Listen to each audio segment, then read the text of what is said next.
Warning: the following content contains strong language and may not be suitable for all viewers. Viewer discretion is advised.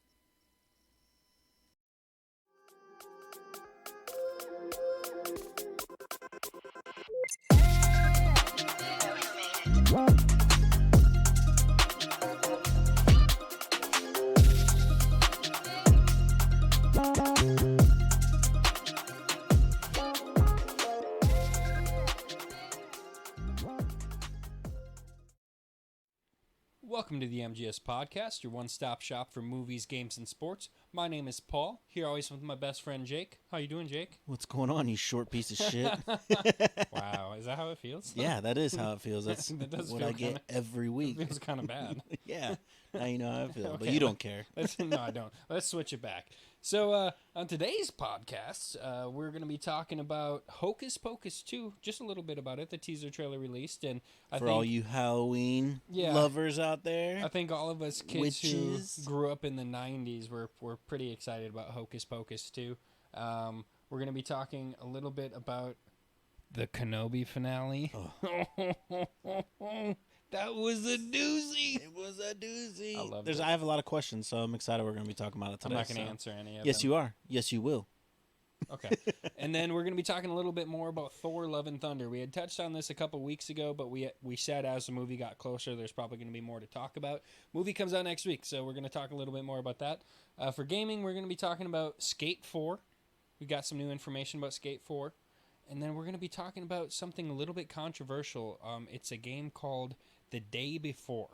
We'll get more into it when that time comes. In sports, we just got a bunch of... Kyrie Irving, Yeah. Russell Westbrook. There was a boxing match in the MLB. Yeah, holy shit. That was my team, too. You know, yeah, and Going another boxing match between two former NFL superstars. We're going to talk a Yes. little bit about that and All give right. our predictions on that. And Take a switch. that doesn't give a hint to who we're talking about. Yeah, so stick around, and we got a lot of good stuff coming to you today. So feel free to leave a comment, and we'll see you guys in our movie segment.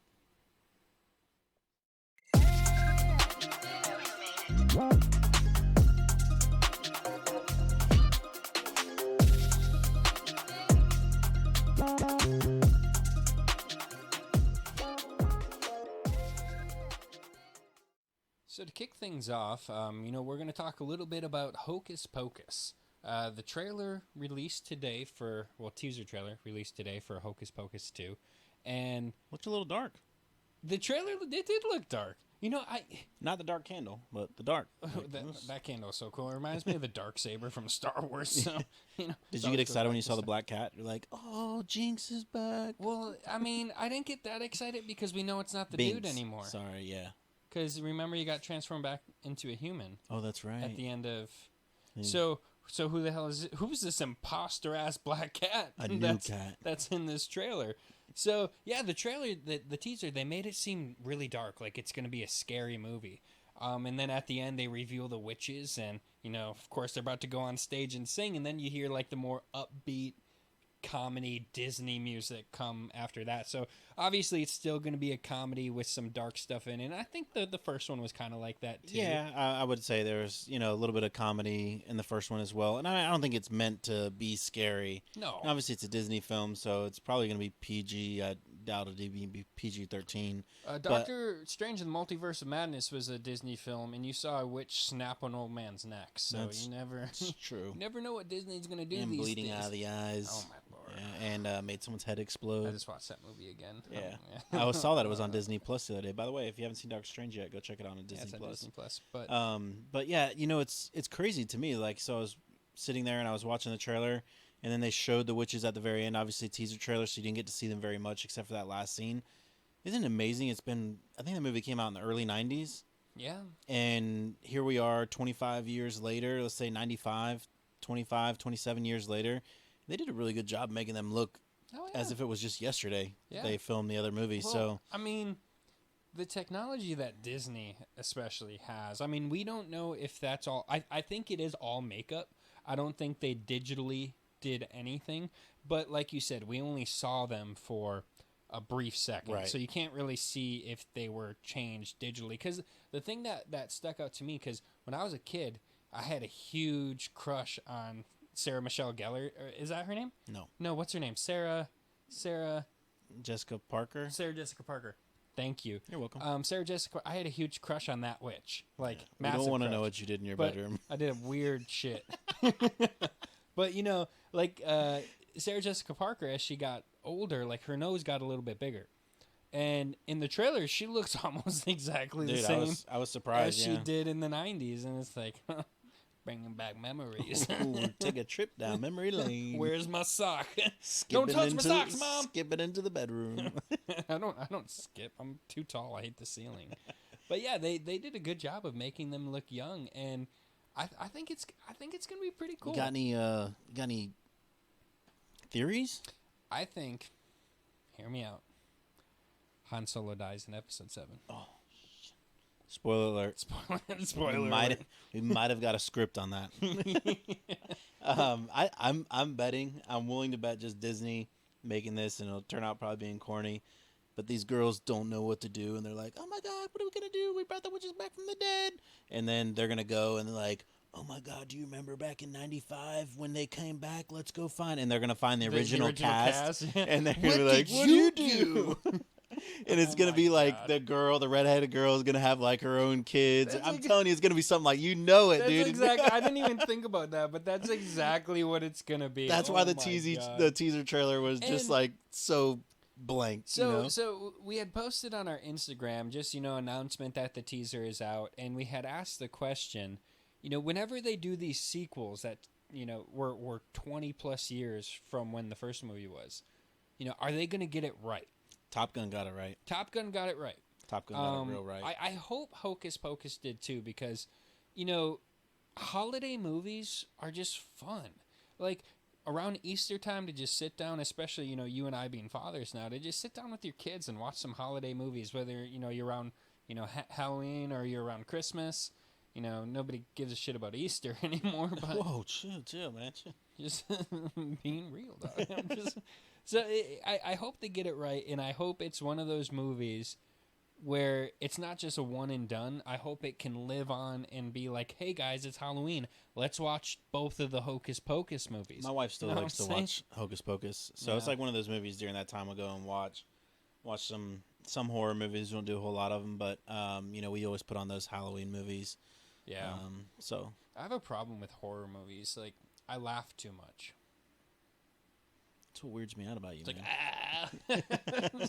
See, you just laughed, and boom, you're weird too. Because you looked funny doing that. Oh, okay. Not because it was scary. Yeah. So moving on. I want to talk about the Obi-Wan Kenobi Disney Plus finale and the series as a whole. Talk about it. I want to live it. Dude. So I've said this before, and I will always stick by it. The Star Wars fandom is toxic. Most of them don't just appreciate what they have. They want everything done their way specifically. John wants it done this way, and if it's not, if they did it more towards Billy's way, John is pissed off, and he's going to hate it. I read a really interesting article about how Star Wars fans are killing the franchise, and like they're ruining it because you can't satisfy everybody. But sometimes I think like a lot of Star Wars fans, especially original Star Wars fans, like go in expecting too much. Now I will say, that's me. I'm not even a huge fan of the last movie series that was out. I enjoyed some of the characters and things like that, but there's a lot of things I didn't like about it. Yeah, but it's not like one agree. of those things like I'm not gonna ever watch them again because of it. But and I do joke about that from time to time. But it was still good, and it was good for Star Wars to bring it back to the big screen. Yeah. And that's what excited me. Like, and now look at all the spinoffs we get. We get Boba Fett. We get this Obi-Wan series. Yeah. We get Mandalorian. You know what sucks though? Mandalorian had 8 episodes. Book of Boba had 7. Obi-Wan has 6. It's like, stop it. We want more, but not you know less. what? I'm not even disappointed because every one of those episodes was 46 minutes or more. I'm disappointed in the sense that I want more. Yeah. Well, I think we're gonna get more the way that it ended. Spoilers ahead, by the way. I don't think we will for the sake of, I had the concern prior to the show coming out that it would hurt the known canon of Star Wars, especially leading into Episode 4, the OG first Star Wars movie, which... A New Hope. It did, to an extent. It did. But one thing that this series did for me made me stop caring about the canon and start caring about what I'm experiencing. And this show, for me, myself being a kid who, I grew up watching the prequels. I saw the original trilogy prior to the prequels, but I was young. So the prequels were my Star Wars. Same here. Obi-Wan Kenobi and Anakin Skywalker, those were my Star Wars characters. Jar Jar Binks. So, one thing you got to see in the finale was Obi-Wan kind of get his strength back. And, he confronts Vader and an amazing lightsaber duel. I was so glad we got that too. Yeah, and I mean, it's not anything like, Battle of Heroes, the final fight from Episode 3. It's nothing like that. It's not the longest sword fight in cinematic history or anything. But it didn't let down at all. And it was poetic. Like, it was so satisfying. And, at one point, Vader gets the upper hand and, crushes Kenobi with a bunch of rocks. And, he's like, you thought you could beat me? But I love it how he's still holding it the whole time, Yeah. Still. But the bread and butter for me, which this is the part that's getting the most hate, believe it or not. At one point, Obi-Wan, he leaves the past in the past. He focuses on the living force, on the present, and he prevails and ends up defeating Vader. And when he does, he slashes his mask open, his helmet open, which anyone familiar with Star Wars Rebels, you saw Ahsoka do that, which would be about 7 years from this episode. But, you get the slash and you get to see Hayden's demented, deformed face, and you get to see somehow he portrayed emotions only seeing part of his face, and it was so impressive. Like, you could see one eye, part of his nose, and the very corner of his mouth, but I felt every emotion. And at one point it's like, oh my god, like, this isn't Darth Vader talking, this is Anakin. Like, we're hearing Anakin Skywalker right now telling Obi-Wan, like, you didn't kill Anakin Skywalker. Or no, he says, I am not your failure, Obi-Wan. You did not kill Anakin Skywalker. That shit gave me chills, bro. And then you see a little grin, and then the blue light goes away and the red light comes. I did. And then Vader... Just like I'm going to kill you. And it's like, holy shit.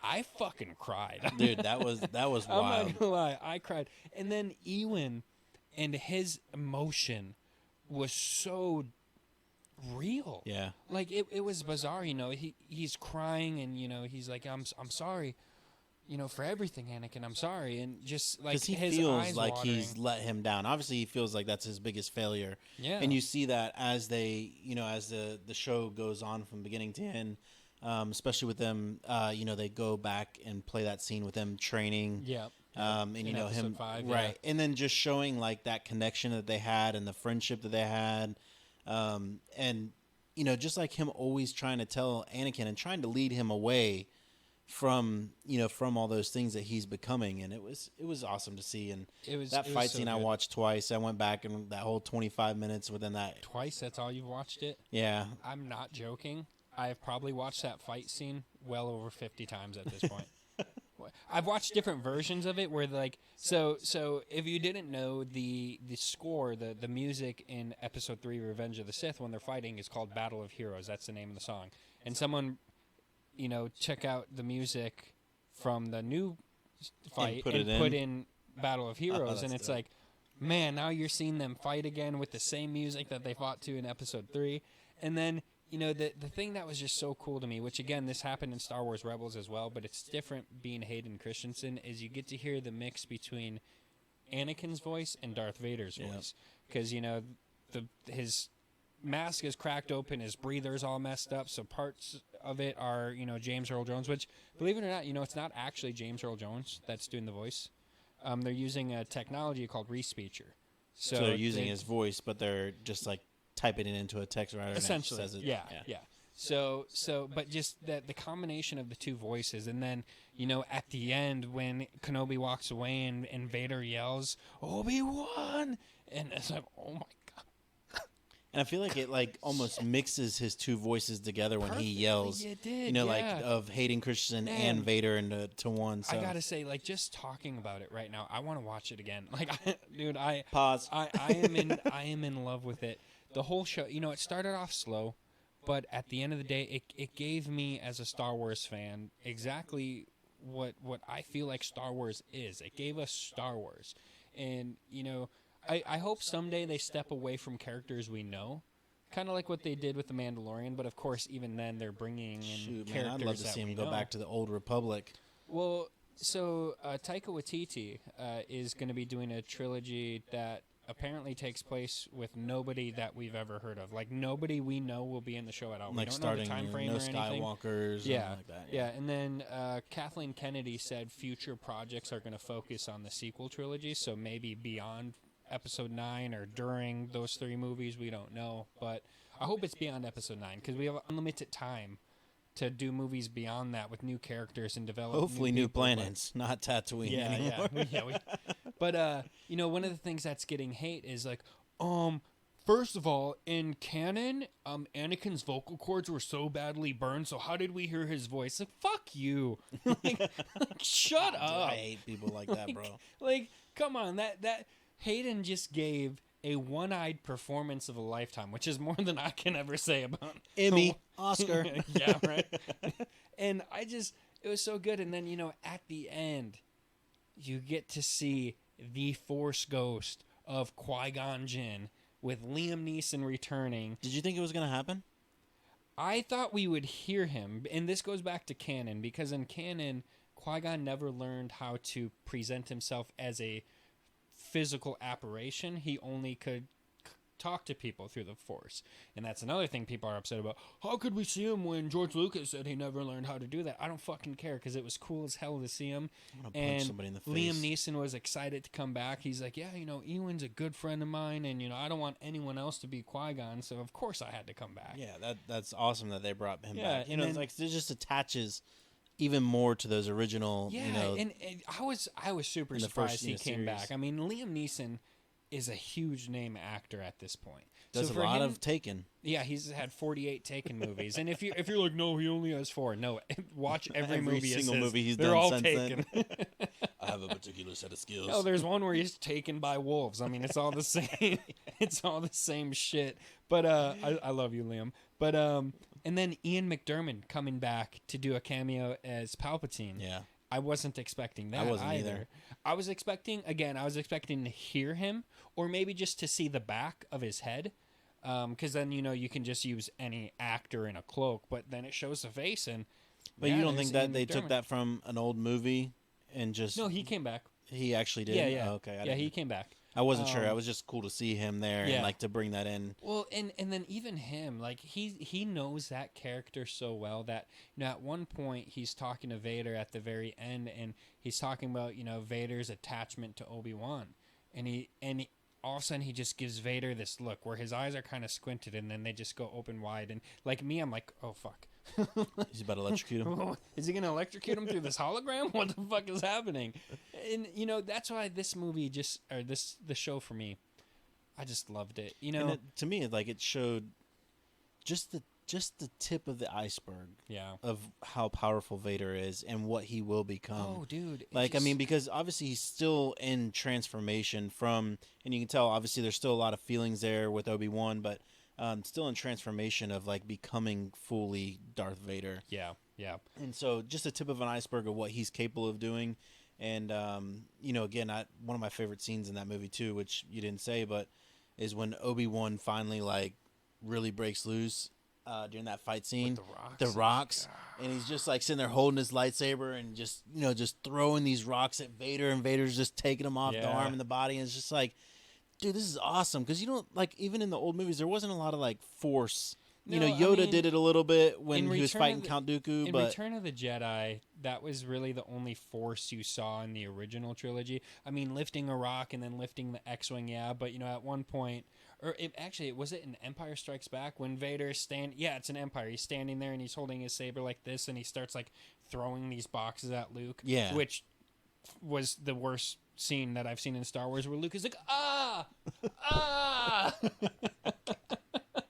It's funny as I forgot all about that scene until you just said that, so I know exactly what you're talking about now. But I remember when I was showing Elijah Star Wars for the first time and that scene was coming up, I rolled my eyes before it Here it happened because I'm like, comes. yeah, he's gonna hate this shit. He's not gonna want to watch this anymore. But I loved it, man. And the only thing to me that is now a little sad is in episode 4, of course, Ben Kenobi meets his demise by Darth Vader, and Luke reacts, no, but Leia doesn't. And now that is always going to be weird to me, knowing that but was Leia Leia had a great relationship with him. Yeah, because they had just rescued Leia and they were all running back to the Falcon. So that'll be a little weird, but it's not going to ruin anything for me. Same thing. It's not going to ruin it for me. And I mean, there's going to be minor things because that movie was done in the 80s. Like, so there's a lot of things that they want to change now because they want to expand the universe of Star Wars and they want to bring all this content to us. So George Lucas never probably thought that this movie was going to take off the way that it did in 83. 77. Was 77? That was the first one. And then 80, 83. So, I don't think he ever imagined Star Wars being this. No. So, yeah, there's going to be some things, that are going to be different. And I know one thing you mentioned with the canon is, whenever Leia, first, says Obi-Wan or help us, Obi-Wan Kenobi. Yeah. No, she's like, oh, you once served my father during the Clone Wars. And then doesn't remember him you after. for help now. Yeah. And then there was another one that was Darth Vader whenever he said to Obi-Wan, last time we met, you were the master. But that can still play into an effect perfectly. Yeah, that makes sense now. Because Anakin is not yet where and if they wouldn't have fought again, that line would have made no sense. Because the first time they fought in this show, Obi-Wan got his ass whooped. So that line would have made no sense. So I'm glad they went back in the finale and had them fight. And you truly see Obi-Wan as a master of the Force. And I don't know if you caught this. During their fight, Obi-Wan did one of Anakin's signature moves. And I feel like he did it to piss him off. Where he twirls the saber behind his back. Oh yeah, that was badass. I love it. Dude, there's a lot. I mean that whole fight scene was amazing. So I was very happy with the way that it ended. I know a lot of people were saying the Qui-Gon Jinn thing was corny. Why they bring him back for that? But I just think it shows he's still got training to do. He's still not even perfect as Obi-Wan, and there's some stuff he can still learn. So yeah, and I'm at the point in my relationship with Star Wars, like.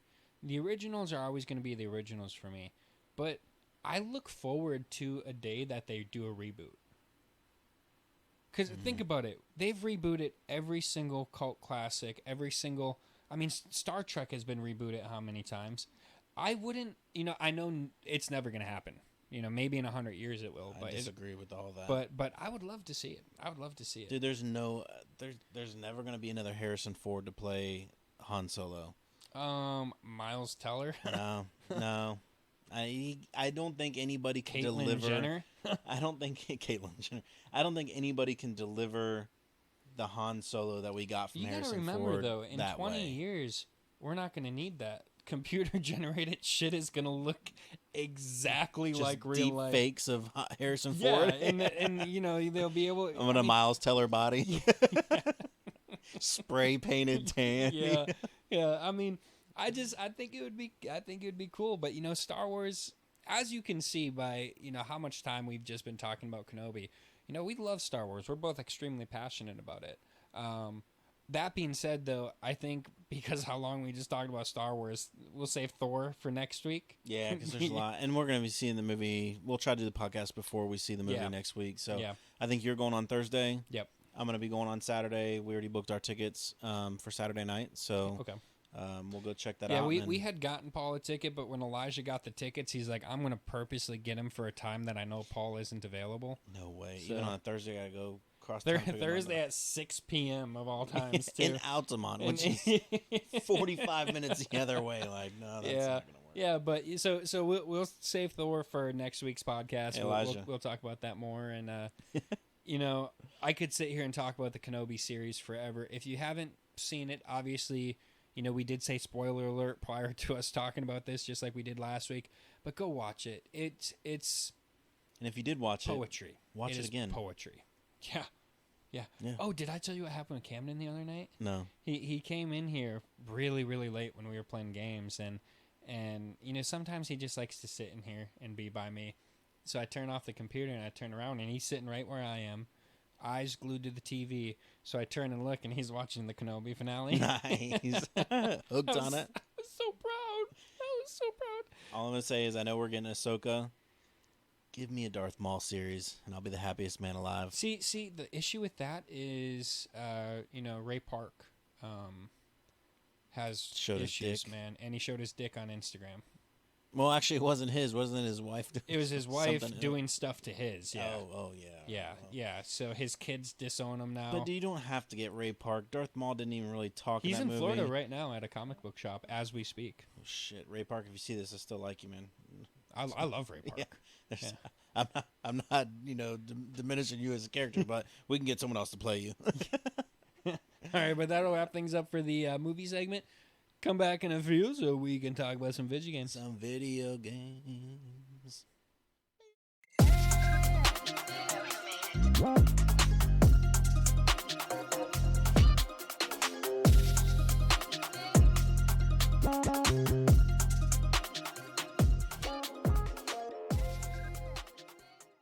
Sorry. Dude. You know how long it took that thing to export from my editor? Thought I was in a Stephen 6 Hawking's hours. movie, bro. Steven Spielberg. Oh. Did he do The Fog? Stephen Hawking's movie about the universe. I know so much about black holes. Stephen Hawking. I know so much about black holes. Blah, blah, blah, blah, black hole. Blah, blah, blah, blah, black hole.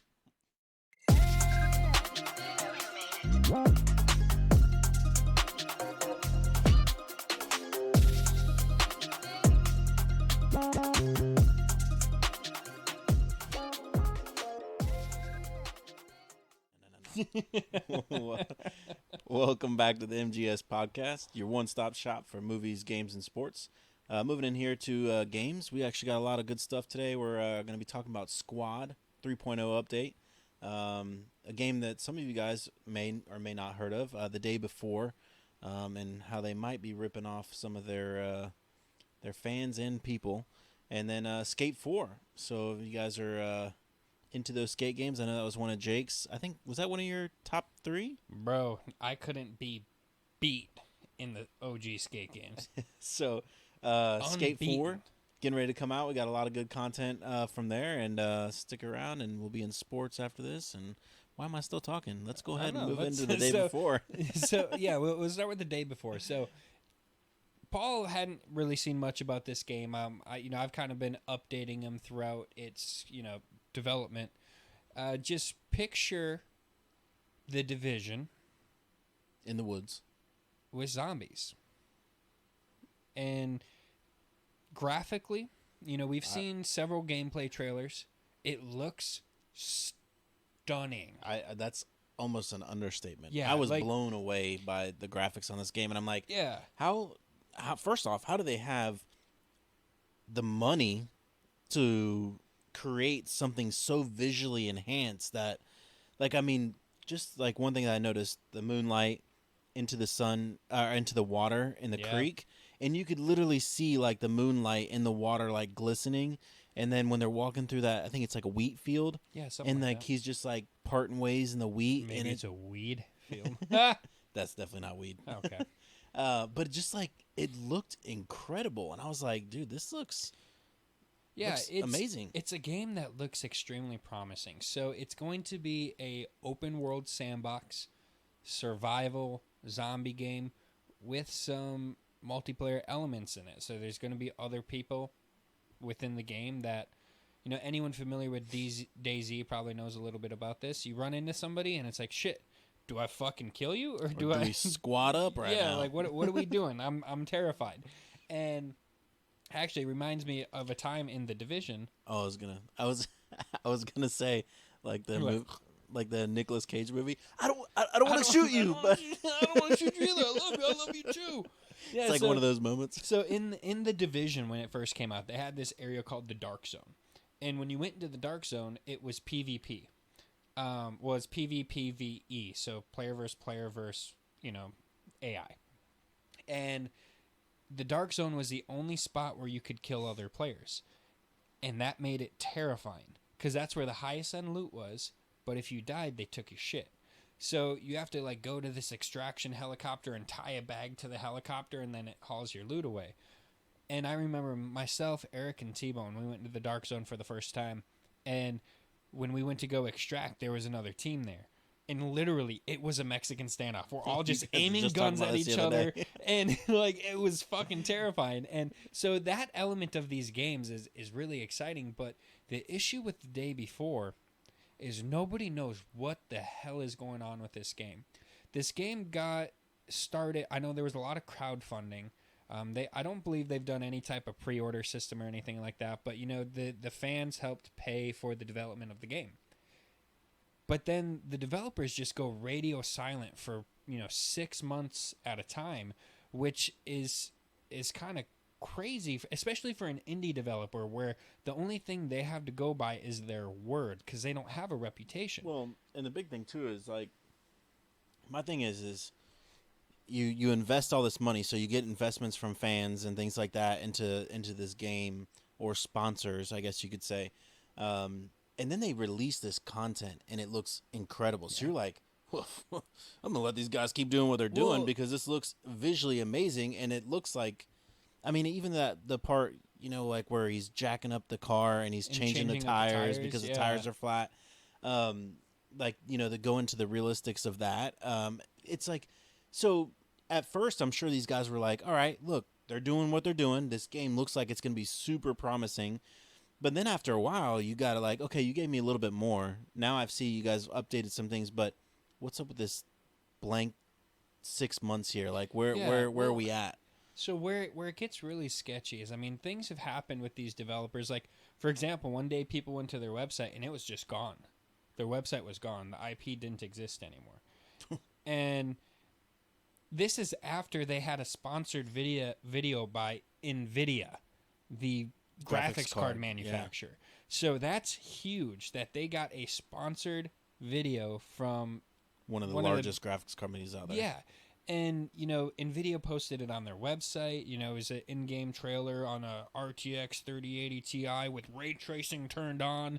And it looked incredible. But the game was supposed to be out already. And then after months and months and months and months of radio silence, the devs are like, oh, yeah, we're changing from Unreal Engine 4 to Unreal Engine 5. So now they're changing the entire engine that they built an entire game off of. Now, mind you, with it being Unreal Engine 4 to 5, I don't know how much work that's going to entail. I've never worked within those engines before, so I don't know if it's like, hey, copy, paste, and then enhance. I mean, do you think it's like one of those, like those developers where it's like they're perfectionists? Like they don't want to release this, and like maybe this guy's like, oh no, it's not ready yet. Well, I'm trying to think of the movie that there was something like that, but like where they just want it to be absolutely gold before they release it, so they don't have to like release all these updates to fix all these bugs and things like that. And I hope that's what's happening, but it just doesn't seem that way. So people, especially console gamers, they don't understand how often PC gamers go through this. It happens all the time where this super promising game comes out, or trailer comes out with gameplay. You got the developers talking about all these features. You know how many like Grand Theft Auto ripoffs have like gotten millions of dollars in crowdfunding for this amazing game that they're putting out, and then they just disappear off the face of the earth. And we need to get into that. Maybe podcast is not our thing. Yeah, right. Yeah. Hey, we're actually going to start developing a game called Ready Player 2, and it's going to be amazing. But I mean, instead of the Tinder swindler, it's going to be the game. Oh, the gamer swindler. Yeah, I like it. I like it. Yeah, so it happens all the time in the PC gaming space, and I hope that's not the case with this, because when I first saw the trailer for this game, mind you, it was a cinematic trailer. Yeah. I fell in love with it because I love survival games. I love when it's like, fuck, guys, I know we're comfortable in our base right now, but my dude's about to starve to death. We gotta eat. Like, we gotta go out and kill something, or find a can of beans, or a Chipotle, or something. Yeah, or find a Chipotle. Well, it's funny you say that because you brought up them being in the woods earlier, which the trailer that I showed Paul today primarily takes place out in the woods. But there's also trailers where they're in the middle of the city, and just picture The Division, like a rundown city, broken down cars everywhere, and that's It's what it looks like. Zombie apocalypse. Yeah, and then at one point they go into a mall, and it's just massive. And if this game is as explorable as they say it's gonna be, I have a hard time believing that it's real, because fuck, this is an indie developer. Do you think there's a possibility that they've taken this money and they're just creating small sequences of a game and then like getting people hyped on that? Could and be. then taking the rest of the funds for themselves, like very well could be. I hope that's not the case, because the game looks amazing. And if you haven't been paying attention, I've got a bunch of the gameplay trailers playing right here.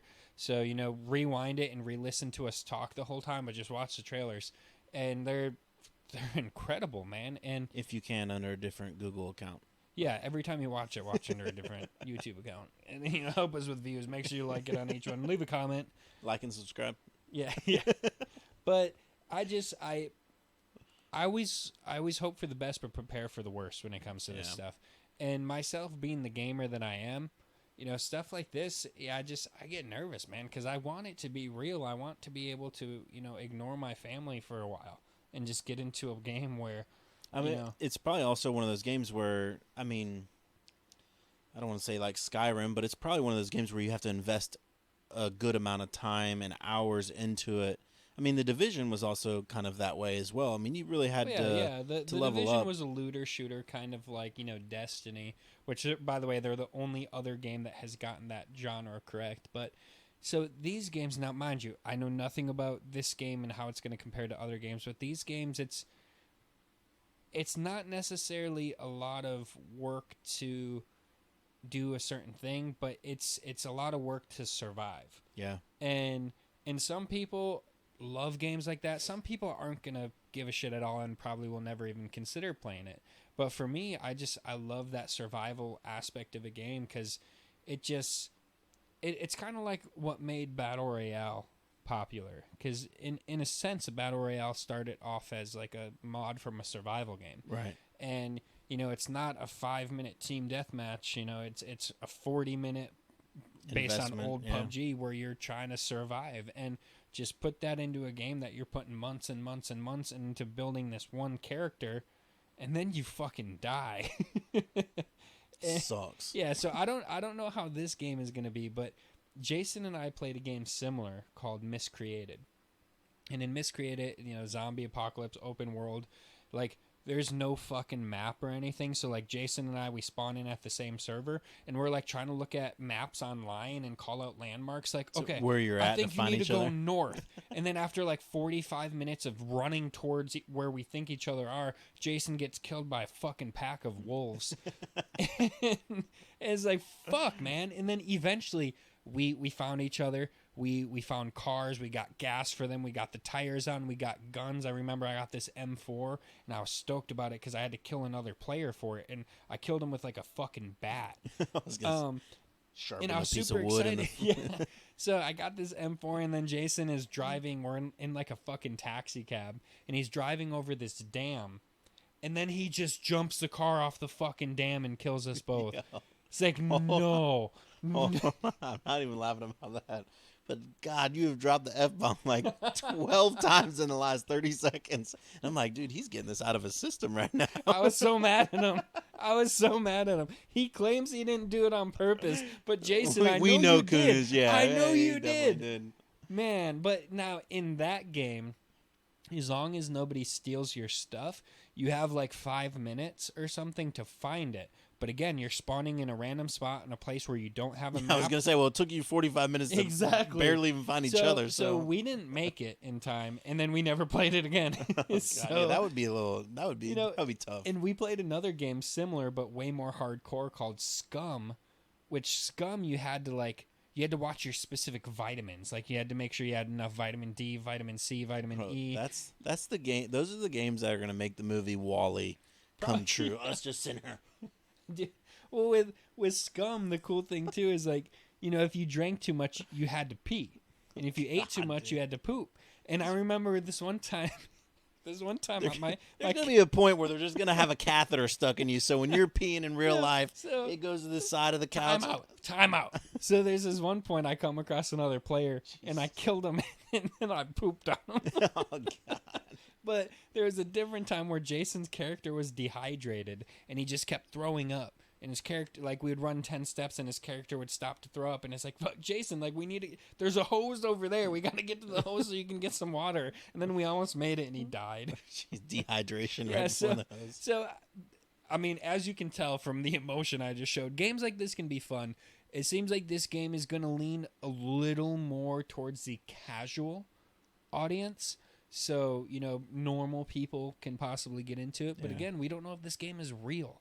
So I hope to God it is. We'll leave a link down at the bottom to check out some of the gameplay trailers so you guys can see it as well. Yeah, I see it in full screen HD instead of just this little guy right here. So yeah, and it looks amazing. Like I said, whenever you see the just the quality of it and like how much time you can tell was put into it, you'll be amazed. And you know, once you see it, you're kind of like, well, that is disappointing if you know you're not getting any kind of activity from the developers. But with that said, we'll move on to Skate 4, which I know is another big passion of Jake's. That was actually, I know, a top 5 game of yours. Of all time. Of all the games you played, he was a diehard. I was a lot more of a Tony Hawk guy for Pro Means Skate. he wasn't good at Skate. I just didn't really care for it. Bro, I just hit X and left, and that'll do a kickflip. That's so dumb. But I only played the first one, so I can't. Or I played Skate 2. Okay. That was the popular one at that time when I was playing that. I didn't play the first one. I didn't play the third one. So I don't know how much more enhanced it got.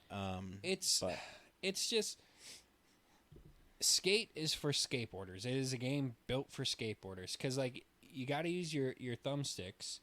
And picture your feet on a skateboard. Anybody who's a skateboarder who's never played skate before, picture your feet on a skateboard.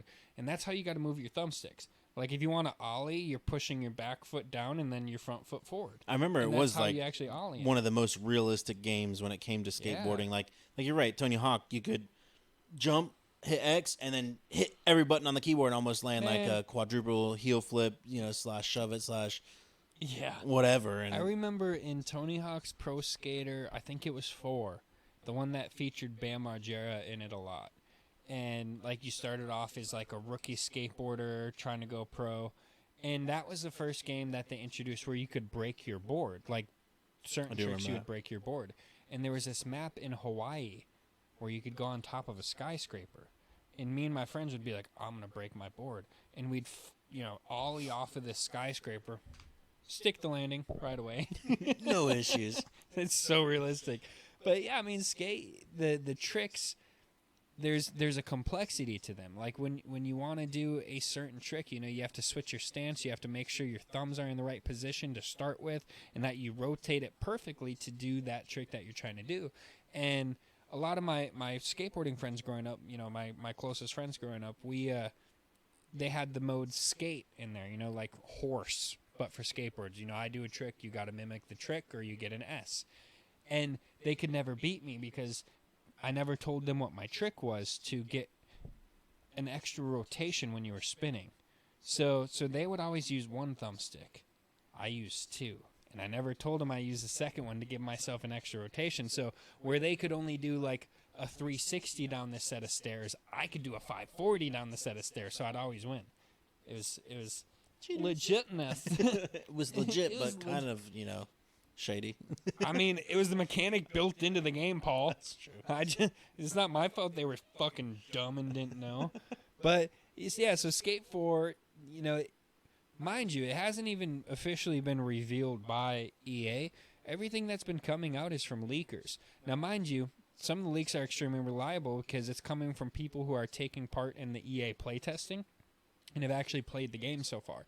Mind you, they all sign non-disclosure agreements and aren't supposed to say a word, but it's 2022. Who keeps a secret anymore? Babe, let me borrow your email address. I got to put this leak out. I got to get this out. And there's another playtest happening this coming weekend. That's going to be the largest playtest to date. And according to Tom Henderson, the GOAT when it comes to leaking video game information, he said that the game is set to be revealed in July. So I'm thinking we're going to get a small teaser where it's just going to say like Skate 4 and then you're going to see a skateboard fly by or something. And that's going to be it. And then based off of the video game industry, they're probably going to hold off until towards the holiday in 2025. No, it's coming out this year. But they'll wait till the holiday season to try to increase sales. I think that's really dumb. If you're in the video game industry, release it in September unless it's not ready. Because people are going to buy it now, and then people are still going to buy it in Christmas. Like, you're not getting more sales by waiting until Christmas to release it.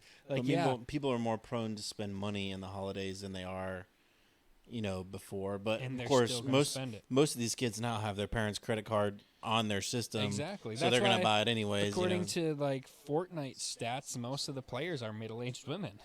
Yeah, that's crazy. Because it's weird. Ma, I need a new skin.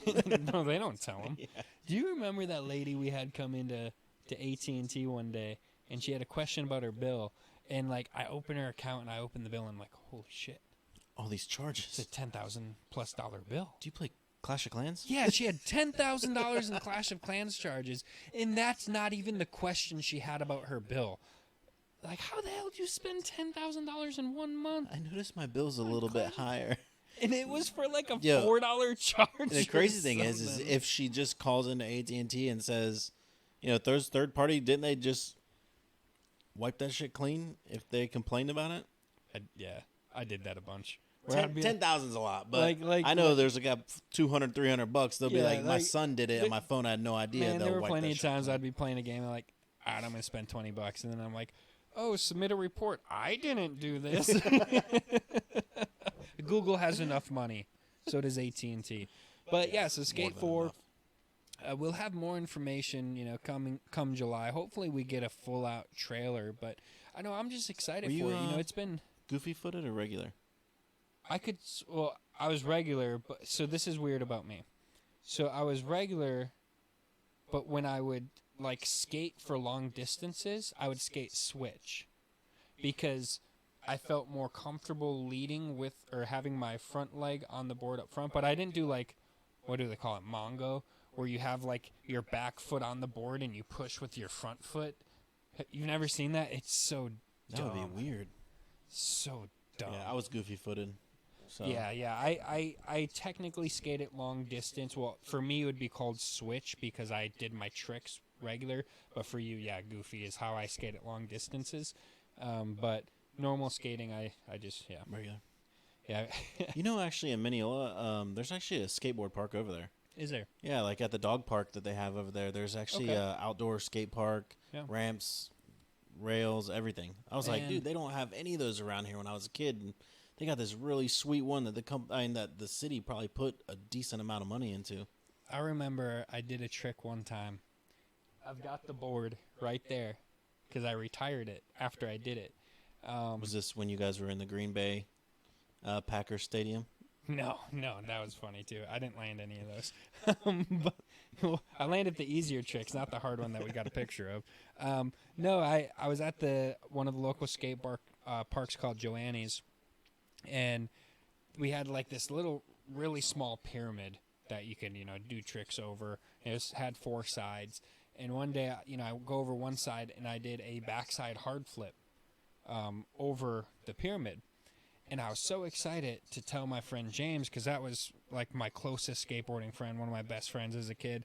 I was so excited to tell him. So he comes to the skate park the next day and I'm telling him, I'm like, dude, I landed a backside hard flip over the hip. He's like, bullshit. Nobody saw it. And then a few of my other friends were like, yeah, he did. He did. Like, yeah, fuck you, James.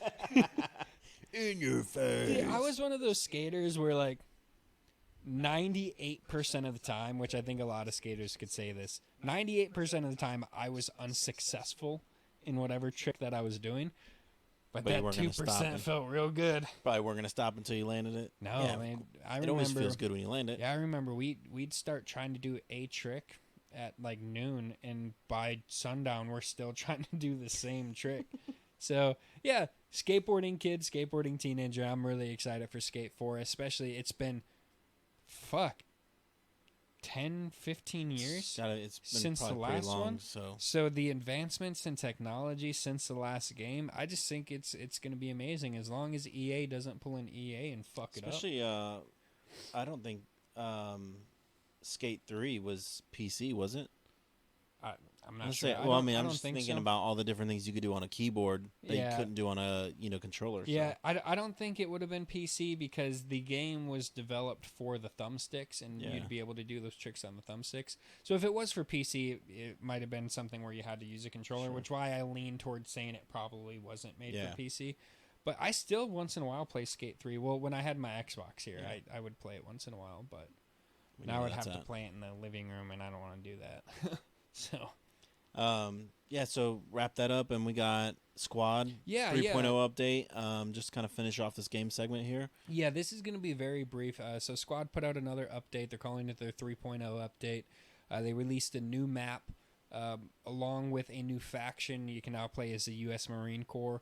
Along with that new faction, our new guns. They added like the M16A4, for example. And this game just keeps getting better and better. We've talked about it on the podcast before as like a Battlefield alternative. It's just definitely geared more towards a hardcore military simulation audience. You know, you get shot once in the head and you're dead, and there's no kill cam to show you where the dude was, so you can't go back and rage trying to find him because then he's going to kill you again. Have you played the new update? I haven't played it yet. I want to. Just damn Apex. It's not even that damn Apex. It's more so damn none of my friends play it, because I'm a social gamer. Like, I want to play games with my friends. I mean, most people do. Yeah, like even now, there's plenty of nights where I don't want to play Apex, but I do so I can talk to my friends, play with my friends, get pissed off at my friends for not pushing when I told them to push, for not using their tactical as Bloodhound. Like, for not healing when you're running 400 meters. Like, it's people like that. Pathetic. Pathetic pieces of shit. But yeah, so Squad 3.0, the update just dropped earlier in the week.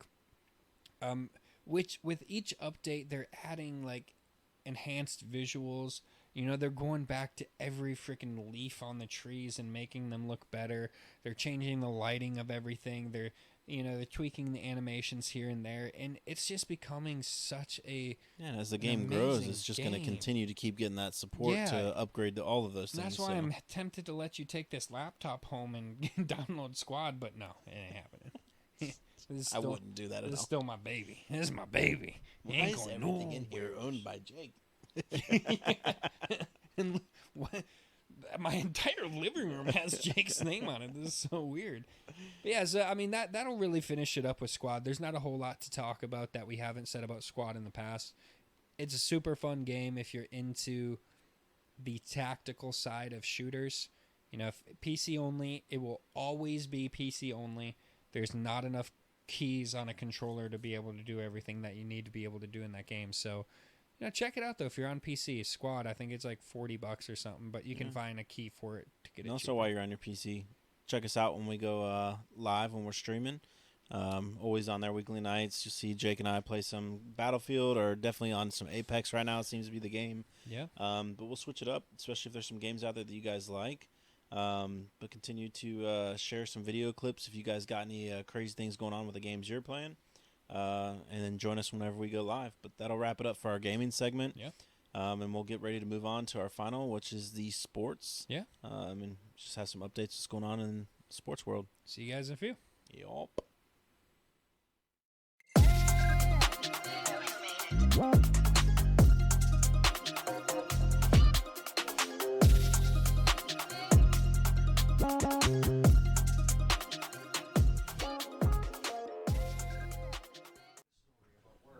I was telling you about that little Asian lady last week. Yeah. And so today she comes in the store and she's choosing some floor. Oh, same lady. Yeah. So, well, first she was like, she calls in and she's trying to, nothing against Asian women or just that culture, but they call in, she's like trying to get us down to a certain price. She's like, I got a budget. And I'm like, look, we've already come down on this floor. I can't do more than I already have. I told her no. She's like, I want to speak to your manager. So I was like, all right, cool. So I transferred to Judy. Judy told her same thing. Like, no, it's not going to happen. So we stayed firm. She called me today and she's like, "Hey, are you at the store? I want to come pick out another store that's going to be in my budget, or another floor that's going to be in my budget." So I was like, "All right." So she comes in, picks out a floor. Everybody, everybody there is like, knows who this is. They know the story, about this lady, and she's sitting there and she's like, "All right, well, I want to go ahead and go through this purchase, and we found a floor that's in her budget." So she's like, "Do you guys do cash discounts?" And we're like, "Well, yeah, we can give you like a 2% discount, and that's what they charge us to do, for American Express or a card." So we were like, "Yeah, we can, do a little discount there." So she's like, "Okay, well, I don't have cash on me." She's like, "I don't want to carry that much cash around." She's like, "Can someone pick it up?" And so they're like, "Yeah, I guess we could, come pick it up if we're in the area." And I was like, I can go get it on my lunch break. It's not a big deal. I'm kind of that way. And we don't have like any more measurements this week, really. It's kind of a little slow right now. But so I was like, I'll go pick it up. I'm ready to get this sale. So I go over there, I get the money, and I come back. And so before I walk in the building, I like pull up my pants leg and I untie my shoes and I put my shirt on backwards. Mark and Samantha are in the break room, so I go in there and I put the cash on the table. And Samantha looks at me and she's like, "Your shirt's on back." Oh my god! And she like sees my whole get up. And I look at Mark and I put the money on the table. I'm like, "I did a lot of things I'm not proud of for you. I hope you appreciate me." And they were both just dying laughing. And I got a raise. It was crazy. And just like that, I got free lunch. No.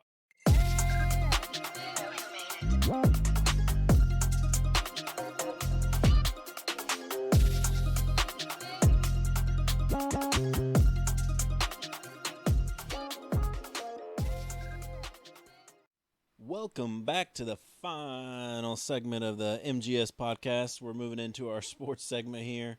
Got a lot of things happening. All I can say is, man, 72 days until football season. The glory. The pigskin. Which means we're about 160 days away from both of our hearts being destroyed. So I'm excited, man. So I'm stoked for this football season. Well, that's because the Bengals have an O-line now. Yeah, so, dude. I mean, they went out and did exactly what the fans and what I think everybody wanted them to do.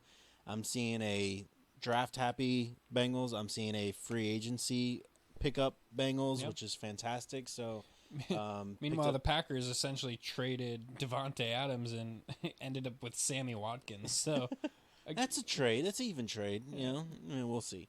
But yeah, I'm excited, man. 72 days out. As we get closer, we'll talk about what we're hearing in training camps and rumors going on around the league. There's a lot of changes that happened in the offseason. Obviously, in the first couple podcasts, we talked about all the free agency pickups like the Devontae Adams, the Russell Russell Wilson, Tyreek Hill. There's been a lot of things that happened during the football season, off season, that was kind of crazy, and I'm excited to see all that come to light. It's gonna be a fun beginning to the season because you get to see if people made the right decisions to try to get the puzzle pieces together. Yeah, and it's crazy because I learned during this off season that Tua is more accurate than Patrick Mahomes. Yeah. I have you seen this? Have you heard about this? Yeah. Blown away. I mean, it's crazy all the trash talk that happens when a player moves, especially after having such success. Yeah. And then they go somewhere else and they're like, "Oh yeah, well Tua's more he accurate." even went as far as saying that Patrick Mahomes' success is because of him. Yeah, and I think someone asked Patrick Mahomes about it, and he was pretty hurt. Like, oh yeah, that's his friend. Whoa, well, I thought we were boys, and all this trash talk. But you know what? Good for them because when they meet up, we'll see how it goes down. Because Travis Kelce's still there, still a monster, and we'll see what happens when those two teams meet. But. Yeah, I mean, I just think in terms of take the veterans and have them make an exit right now. Patrick Mahomes is the best quarterback in the NFL. And there's even an argument that even with those veterans, the Tom Brady's and the Aaron Rodgers, there's an argument right now that today he is the best quarterback in the NFL. Sure. I mean, he's been there. He's solidified himself for a couple years now. He's made it to 2 Super Bowls, won 1 Super Bowl. So yeah, absolutely. Yeah, so let me ask you something. This is not something that we even talked about prior either. I'm just going to come up this Okay. right off the head here. Purple. Which player do you think that was traded or picked up during the offseason? Who do you think will have the most success? And which one of those players do you think will have the least amount of success? Russell Wilson will have the most. I think that he was at a point with the Seahawks organization where they demanded him to carry that team on his back. Sure. I can see that. Which led to a lot of injuries. Yeah. The one last year. Now he's got a change of scenery. He's got a fresh perspective. Hopefully the Broncos can get him the talent or develop the talent around him to be able to propel him forward. But I think we're going to see a lot of success from Russell. Now, I'm going to get shit for this one. I think the least successful out of the big name moves is going to be Devontae Adams. Even with Derek Carr there? Even with Derek Carr. You like Derek Carr. I used to tell you that I thought Derek Carr was going to be the next. Right, where Patrick Mahomes is sitting right now. We thought we'd see Derek Carr up on that podium. There's one reason. There's one reason for it. They were in college together. They were friends back then. They played very, very well together. Devontae Adams' success, and I'm not saying it's because of Aaron Rodgers. It's because of his relationship and his rapport and the visual communications. And, he knows Rodgers knows that if Devontae turns his foot a little bit to the left, he's changing his route. That relationship made that pair so successful. So and now he's not going to have that. So I agree and disagree with you. So it takes a football IQ, which Aaron Rodgers has, that I don't think a lot of quarterbacks in the NFL have. And then also, like you said, Devontae being on the same page to notice those things. Because of his football IQ as well. well. So Aaron, I think, did a lot of teaching, together. Like, hey, these are things you got to look out for. They're looking at my eyes. I need you to look at my feet. Yeah. Like that type of thing. So I agree to that point. But I feel like because there's so many weapons there, I mean, they have a great running back, Jacobs. And then they have a fantastic tight end who fell off a little bit last year, but the year before, don't forget about how dominant he was as a tight end in the league. And even last year, still just a big guy. And it will give him a little bit of free up, which I don't think that he got so much in Green Bay. He had to really work footwork wise to get open. And we saw that kind of go into the playoffs where, Aaron Rodgers trying to force the ball, felt like that was his only option. And there's going to be a lot more options there for them. I don't know really, and if you're a Raiders fan, you can comment. I don't really know how well their O-line is, but I know when we played them in the playoffs, they held up pretty good, and they got a good defensive line too. I think the Raiders are going to be a big threat, and I think Devontae is going to help them get over that first-round playoffs. And I think don't get me wrong, he's going to have success there, but I don't think it's going to be on the level yet of his success in Green Bay. And I've got examples of it. We've talked about it before. Greg Jennings, when he left the Packers, was a top receiver in the league, and then he became a nobody. Now, that being said, I think Devontae Adams is leaps and bounds better than Greg Jennings. IQ-wise and his footwork is. I mean, him taking off the line is almost unbeaten, with the exception of Tyreek Hill, because that little midget is fast as fuck. So, and that's why I couldn't choose him. I don't know why he is my bottom one, but I just don't know. Tyreek's your bottom one? Yeah, and it's hard to choose because at the same time, you're right, he's fast as hell. I mean, the guy can make moves. Fast as fuck, boy. He can make moves. So do I see him getting the long balls that he got with Patrick Mahomes? No, because I don't think think Tua has being that more arm. accurate, though. He's significantly more accurate. But you could be more accurate, but can he be more accurate in a short game and have Tyreek Hill still have this success of being able to make people miss? Because he can. And that's why it's like, well, that's really hard to choose because I still think Tyreek can be Tyreek, but not in a long ball game. He's going to have to come back and make short gains and make people miss. At the end of the day, with that, real quick, I'm sorry. With that, I see there's a lot more injuries that happen in the middle of the field You're no longer just a sideline receiver with a couple slots. He's going to have to play up close and get in the middle of the field, which is where we see a lot of injuries for receivers, and you're going to get hit a lot harder. Well, and speaking of getting hit a lot harder, what I was just going to say, Tua gets hit a lot. Yeah, they don't. This isn't Patrick Mahomes. He's got the mobility. You know, I'm not going to say he's not accurate. He's not Patrick Mahomes by any means. But he's not going to have the same success. The lot of things I see people hanging on to with the Dolphins, and you know, they can easily say this with the Bengals as well. But you know, we went out and really solidified our O-line. But they ride on this 8-game win streak that they went on, and I think that was more of like for the coach. Yeah. And like there was, you know, like there's teams, you know, like you get on a roll. And you're like, you know, we're trying to prove something here. Anytime Ryan Fitzpatrick came in as starting quarterback, they would go on a roll. Yeah, any team he was on, and they'd be like, yeah, Fitzmagic, he's going to be the best. And then like, yo, get him out of there. Yeah. So, you know, like I think they were riding on a high with that. So I don't know we'll find out how good that Miami team is this year. Yeah.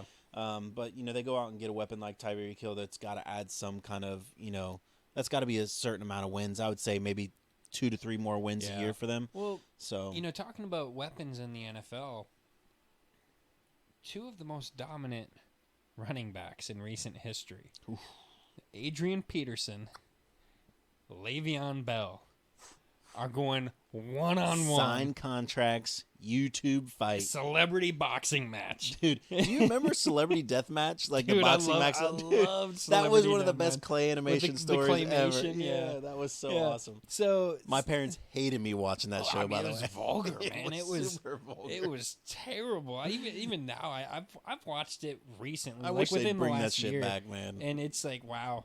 This is crazy. I just saw this woman get her boobs ripped off. Pamela Anderson, bro, got him ripped out and beat. But you know, Adrian Peterson versus Le'Veon Bell. Paul asked me when this first got announced, who do I think is going to win? I can't see Le'Veon Bell beating Adrian Peterson. Like, yeah, there's an age gap there, but Adrian Peterson, that age gap is his NFL age gap. He's still young, like in the grand scheme of what we call 36? life. Yeah, something like that. 36, somewhere got to be somewhere right there. Yeah, but you know, he's still young, and that dude is fit as shit. And I can't see, and he's got size on Le'Veon Bell. I'm stepping back from AP. If you can beat your kids, you definitely gonna beat my ass. So. Yeah. you ain't got no remorse towards me. The only thing is they're gonna have boxing gloves, so he can't use a switch. Still not. Yeah. So he holding his head. I'll show you switch. Yeah, so that's a celebrity boxing match. That's probably the first one that I'll ever watch. I haven't watched any, you know, of course I watch highlights. I might tune in to hope to see Jake Paul get his ass whooped. He's actually hasn't happened yet. Well, you know, he's fighting Tommy Fury. Yeah. So because he finally agreed to do the drug test that Tommy Fury said he would need. That Jake would have to take that test if he wants to fight him, and Jake finally agreed to it. Well, I don't know why he wouldn't. I mean, whatever. I mean, the guy swears by that he's the best boxer out there. So, but no one's proven him wrong yet, you know. And he fights a bunch of old, washed up people. I mean, keep in mind. I'm not defending him. I'm keeping in mind. He's talking a lot of trash. He gets the publicity because of his famous YouTube and his brother. So they already are getting to start on Disney Channel. Yeah, and they're already getting like a lot more attention than someone else would if they were starting boxing. When you start a boxing career, you don't go and fight a Floyd Mayweather. You don't. You're gonna have to build up your thing. I mean, when did Canelo and Floyd Mayweather fight? When they were both 36 matches in. No. 26 matches in? Floyd was at the end of his career. Canelo was near the beginning of his. Right, but still had at least 20 or more fights under his belt. So he's still in the beginning of what his boxing career would be. So he's just getting all the face because of Instagram and the things that the younger generation sees. Yeah. So you have to give him to that because he's getting his name out there. But he's doing a lot of great things for boxing as well. He's doing a lot of great things for combat sports. Now, UFC, getting people paid. Hear me out. Yeah. He's bringing to light the issues with the pay in combat sports. And now Dana White's going to come out and defend his decisions for pay all the time. He's going to give excuse after excuse. But the fact of the matter is, one of the best fighters in recent UFC history was, Tyrone Woodley. He made more in one match with Jake Paul, than his entire mixed martial arts career. And that's a former champion. And, Jake Paul is always talking shit to Dana White. Like, pay your fighters. Lets him have it. Pay your fighters. And I do pay them. But, some of these fighters, like, let's say you take home a $500,000 purse for a championship fight. You got $100,000 going to your trainer, $100,000 going to this guy, $100,000 going to this guy. You're taking home like $200,000 or something. Which, yeah, that's a lot of money, of course, but you're putting your life on the line out there. I mean, these guys are getting knocked around, brain damage. To any athlete. I think the only thing lower on the pay scale than that would be the WNBA because nobody knows it exists. Yeah, I was watching this. Hang on. I already know. Is it the guy asking people, "You want $1?" No, or these WNBA tickets? The guy took $1. Yeah. He's like, "You don't want the WNBA tickets?" He goes, they're courtside. I wouldn't even go. Give me the $1. I don't even know what WNBA means. And on the topic of credit where credit's due, I respect that dude because the purpose of him doing this, because he does it all the time, and it's always this or WNBA tickets. He's trying to bring to light, like, hey. People, watch the WNBA so we can get these women paid. Yeah. Because right now, they're not paid very well for being professional athletes. But the fact of the matter is, it's because nobody watches the WNBA. And I don't have enough evidence on this, but I'm pretty sure I saw, the women's United States women's soccer team. I think they've been asking for equal pay for a while, and I think they got it. They did. Okay, so it was like 2 years ago that they finally settled on that because they were making like 1/5 what the men's ridiculous, and they've won. They've actually won championships. Won gold, yeah. So our men's team, they didn't even qualify last World Cup. So, but yeah, so I mean, it is good to see that they're fighting and they are getting equal pay, but at the same time, like. How do you pay them all that money if nobody goes to the games? Yeah. And if you're not filling stands, where does the money come from? I mean, you're not going to just start taking tax dollars to pay WNBA players. It's either.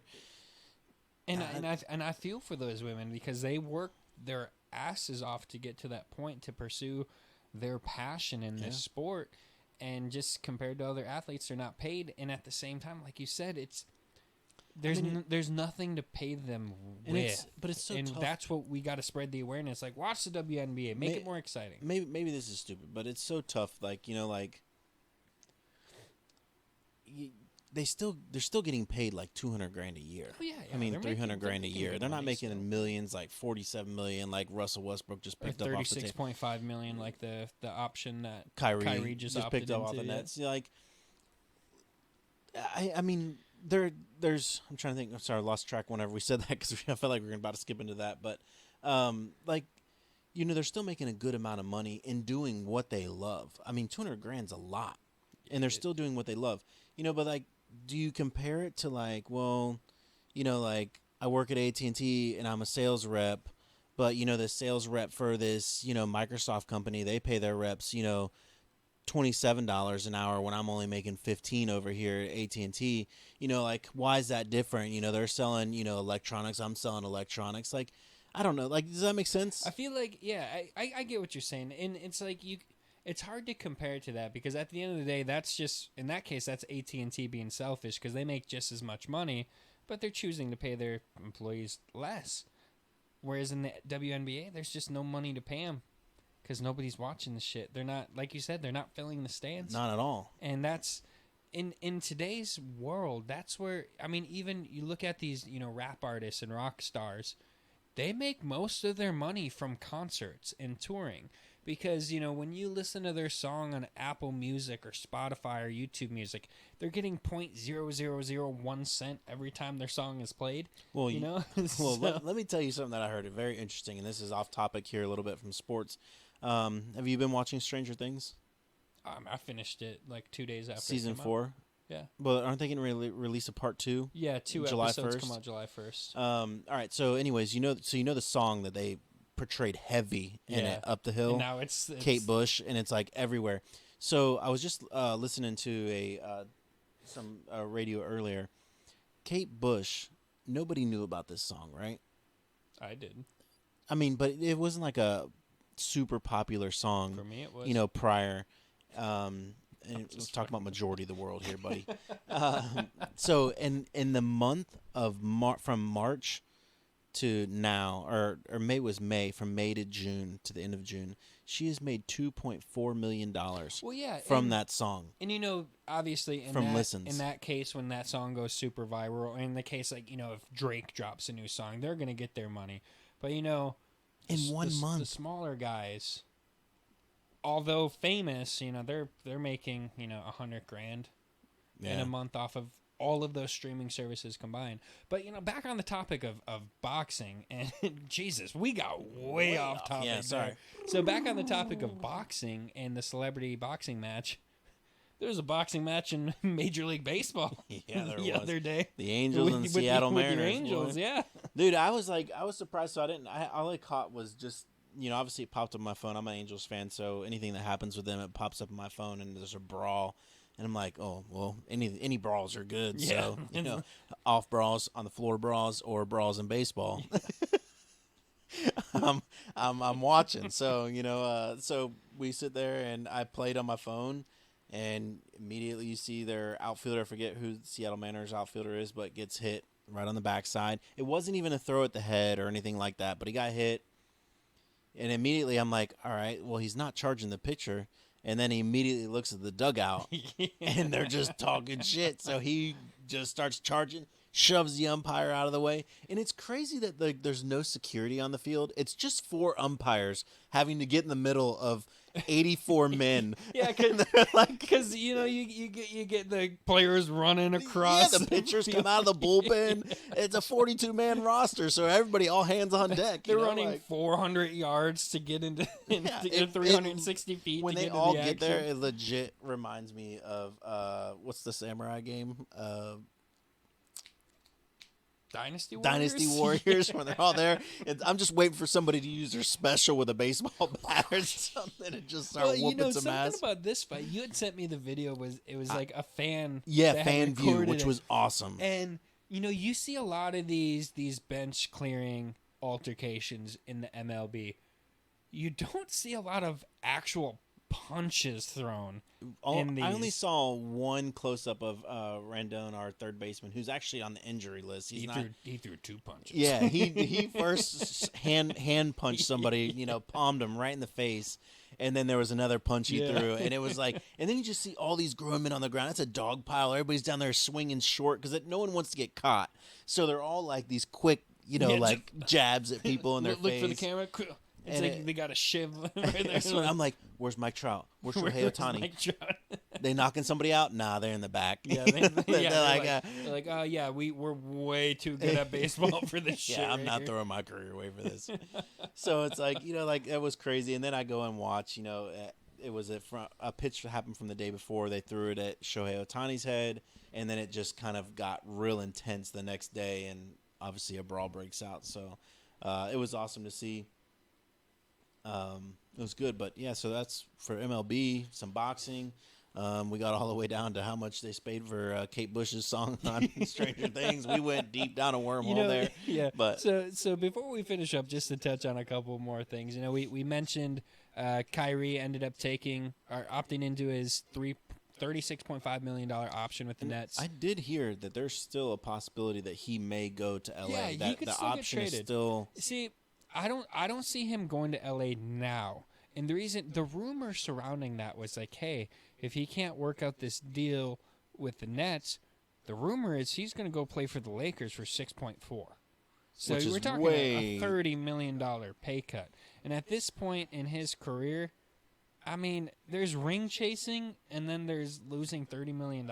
And I'm sorry, I'm not an NBA player, but $30 million is What the hell worth is going on with the money. Nets, dude? Because there's even rumors now that Durant is not even sure if he's staying. Well, so, where does that team go? I know Durant was obviously upset with the rumors that Kyrie was leaving because, what do you have? You have just Durant putting that team on his back because without Kyrie, the Nets are, they're nothing. And, that's with one of arguably the best players in the NBA in Kevin Durant staying there. But, I think with Kyrie, if Kyrie does stay, I think Durant will be fine. But if he goes, I think we're going to start seeing Durant exploring other options as well. Maybe he'll come play for the Milwaukee Bucks. Yeah, I doubt they can pay for him. Shut and your mouth. Yeah, probably not. But and then in other news, John Wall, the Rockets agreed to buy out his contract. So he's going to go up and play with possibly Harden. Yeah. Or he's the talks are. I'm sorry, the Clippers. Yeah. He's going to go play with Kawhi and Paul George. And that could be pretty good too. It's just you start seeing like when you get a big three, you really have to find a good fit. We watched James Harden go to the Nets, and we watched him play with Kyrie and Durant, and that kind of fell apart. And then we seen Russell, Carmelo, LeBron, all of them over in LA, a little bit older obviously, but that fell apart, didn't really work out as planned. So I do think there has to be some good chemistry. It has to match. I will say though, John Wall going to the Clippers, because the Clippers were already a playoff caliber team. And that's with, obviously, you got Kawhi, which when he's healthy, he's one of third seed. They were up there, right? Yeah, they were up there. And, with Kawhi, arguably, when healthy, which doesn't happen often with him, when healthy, he's one of the top 3 players in the NBA right now. And Paul George, he's like super bipolar when it comes to his playing ability. So I think John Wall, I don't think his playability during the regular season. I think it's the playoffs that they start questioning. Well, what Paul George are we going to get this year? But with John Wall coming on, I think I'm not going to until we see the final rosters of every team. I'm not going to say they're a contender, but they have a better shot this year than last year. Yeah. With not having John Wall. So I think it'll be good for them. Yeah, and I mean, I like John KD Wall. coming. Obviously, I think he was a little disappointed too whenever he got traded from Washington and landed over in the Rockets. I don't think he wanted to be there. I think they know he didn't want to be there, so that's probably why they agreed to pay out his contract and allow him to go wherever he wanted. Yeah, because the Rockets are obviously in a rebuild right now with everything going on over there. So yeah. But, I mean, that'll pretty much wrap it up for sports, unless you have anything else you want to talk about. No, that's it. I mean, Paul and I are going to plan a celebrity boxing match between the two of us when we're famous in 10 years. But, until then, we can only make that happen if you like, comment, subscribe, and share this shit so we can box each other for $10 million. In 10 years. Anyone who comments on this video right now, I will give $1,000 to when we get our $10 million fight. Boom. 2,000.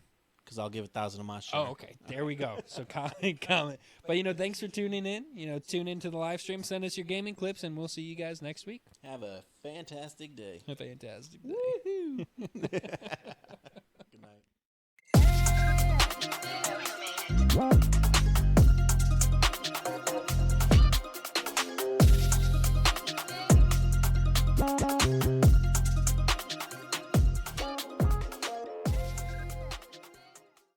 Ready? Yep.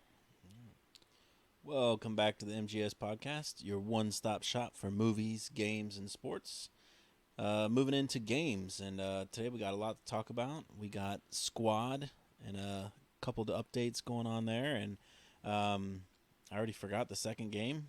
The day before? The day before. All right, I'm going to start off with the day before. Squad and Escape 4. All right. The Squad 3.0 update. The day before. Squad 3? 3.0? 3.0. Just not 3.0. Squad 3? No, just Squad 3.0. Update. The Squad 3.0 update. Just like that. Today we're talking about... And the day before? Yeah. And Skate 4. Do you want me to write it No, down? no.